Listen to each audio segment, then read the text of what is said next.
Halo semua, welcome back to Horroris. Dan seperti biasa, malam ini kita akan jalan-jalan lagi.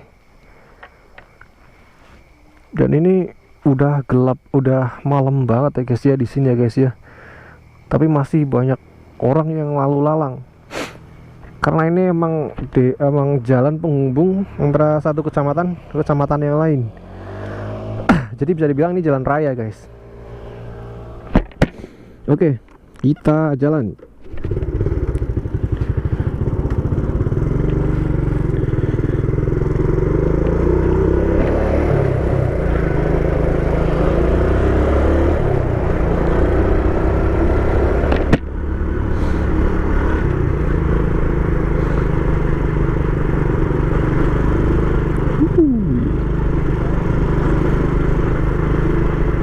Oke, jadi buat menemenin perjalanan kali ini saya juga mau cerita ya guys ya. Jadi ceritanya soal tentang ambulan guys, jadi driver ambulan. Pengalaman seorang driver ambulan yang ini dimana kejadiannya itu dari kisah nyata ya guys ya.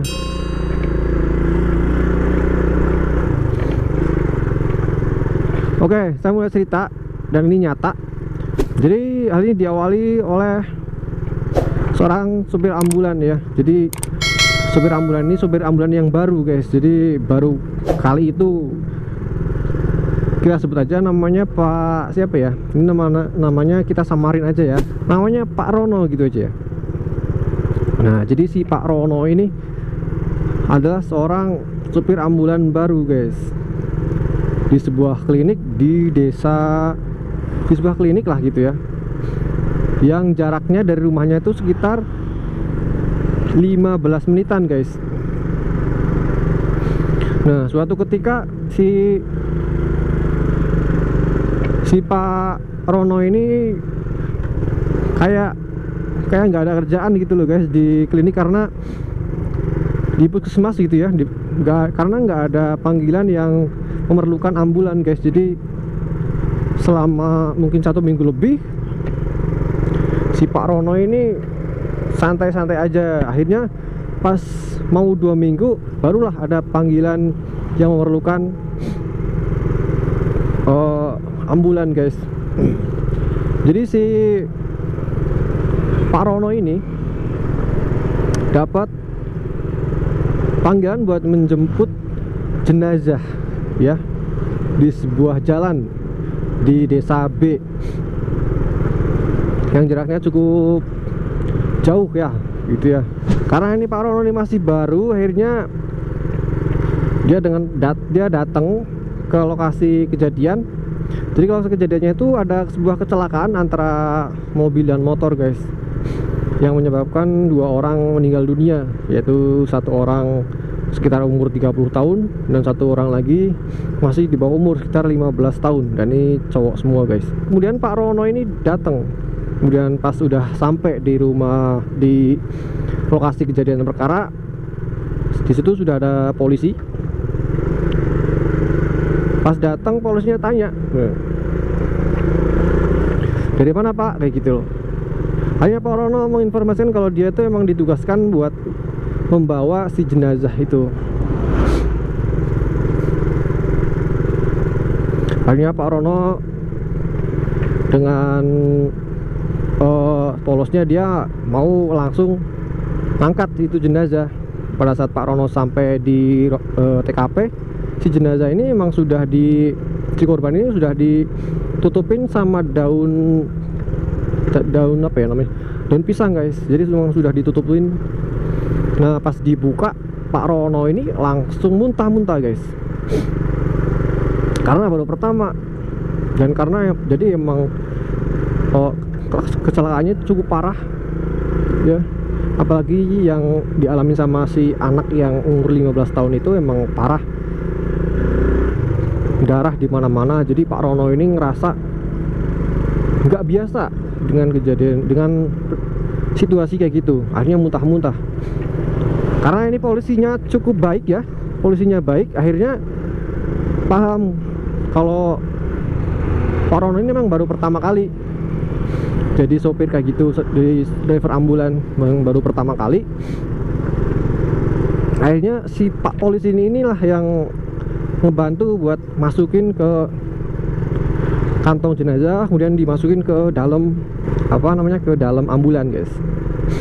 Singkat cerita, kemudian Pak Rono ini membawalah si dua jenazah ini dibawa ke puskesmas. Nah, pas dibawa awalnya nggak ada kejadian apa-apa, guys. Jadi jalannya tuh kadang tuh melewati kebun-kebun kayak gitu, kadang melewati hutan-hutan, kemudian ketemu desa lagi, nah kayak gitu. Jadi jarak antara desa satu dengan desa lainnya itu ke ini loh, sama hutan-hutan kayak gitu loh. Awalnya nggak ada kejadian apa-apa awalnya, tapi pas ngelewatin hutan, Pak Rono ini ngerasa merinding, guys, ngerasa merinding. Dan sekali si Pak Rono ini tengok-tengok ke arah spion belakang.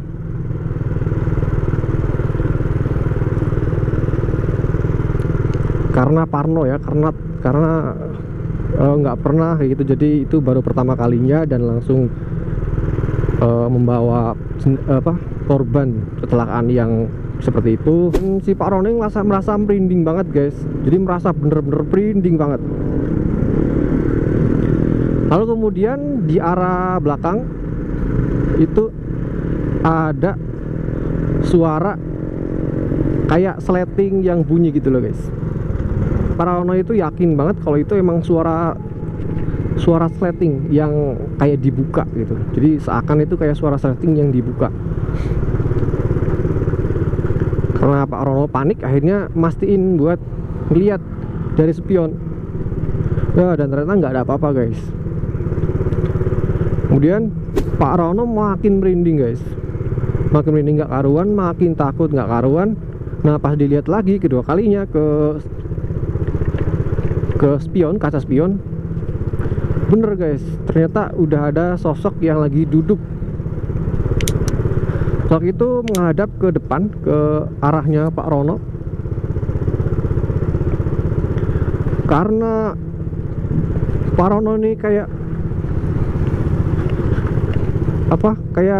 penasaran dan mau memastikan, akhirnya Pak Rono ini memberanikan diri buat nengok ke belakang gini. Nah, gitu ya. Cuman alhamdulillahnya ini nggak ada apa-apa, anjir.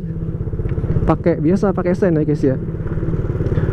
Jadi pas lihat ke belakang, ternyata di belakang emang bener, guys, ada sosok, guys. Jadi sosoknya ini si anak yang umur 15 tahun itu, guys, yang korban kecelakaan tadi. Ketika Pak Rono itu ketakutan, langsung dia istighfar. Pokoknya doa apa yang dia bisa, dia langsung doa. Nah, pas sudah doa, kemudian Pak Rono ngeliat lagi kaca spion. Nah, ternyata udah nggak ada, guys.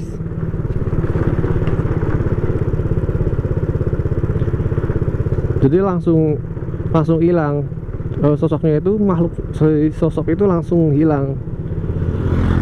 Jadi si Pak Rono ini masih terbayang-bayang oleh wujud sosok tadi, karena lukanya itu benar-benar persis sama apa yang tadi dia lihat sama si korban kecelakaan ini, apalagi yang si anak ini yang kecil ini.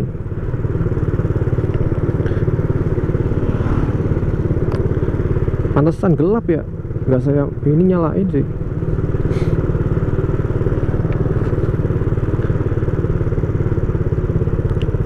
Pada saat itu sosok sudah menghilang, Pak Rono mulai memasuki kawasan yang perdesaan, guys. Jadi kawasan pedesaan mulai terlihat lampu-lampu warga gitu. Selama melintasi pedesaan itu nggak ada kejadian apa-apa, guys. Jadi normal-normal saja, nggak ada hal-hal yang ganjil, nggak ada. Kemudian pas memasuki hutan-hutan lagi, kawasan yang sepi lagi, kebun-kebun lagi, kembali ada hal-hal ganjil, guys. Kejadian-kejadian yang mistis lagi, guys. Jadi Pak Rono ini yang masih terbayang-bayang sama sosok tadi.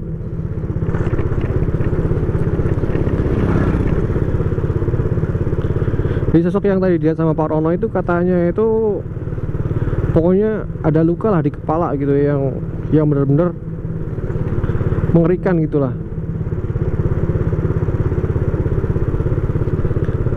Ya benar-benar bikin mual kayak gitu, parah itu lukanya.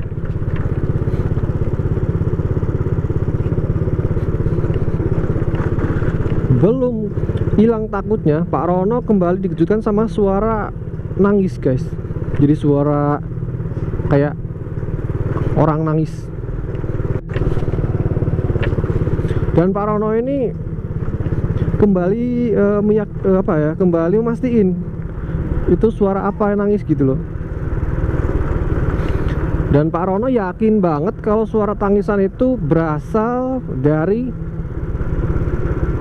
kantung jenazah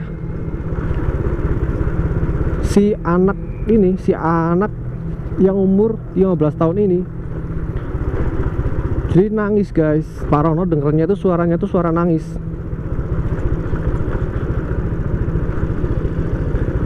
Karena Pak Rono ini takut, kembali dia merapalkan doa-doa yang pokoknya yang dia bisa, istighfar dan lain-lain lah.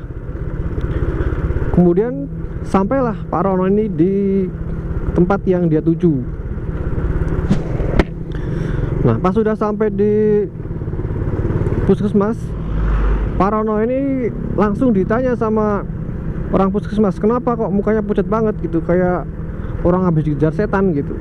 Nggak pikir lama, langsung Pak Rono minta petugas rumah sakit buat nurunin si jenazah, kedua jenazah tersebut. Pas sudah diturunin, genangan darah ada di ambulan tersebut guys. Jadi genangan darah bekas si kedua korban kecelakaan tersebut membekas ya di ambulan tersebut. Pak Rono mikirnya kalau itu sudah malam, jadi pikir besok aja karena dia capek juga, capek kerja, bahkan capek lagi guys, apalagi habis ngeliat kayak gitu kan. Karena double capeknya, akhirnya Pak Rono memutuskan buat besok aja gitu ya, mandiin mobilnya, bersihin bekas darah tersebut. Nah,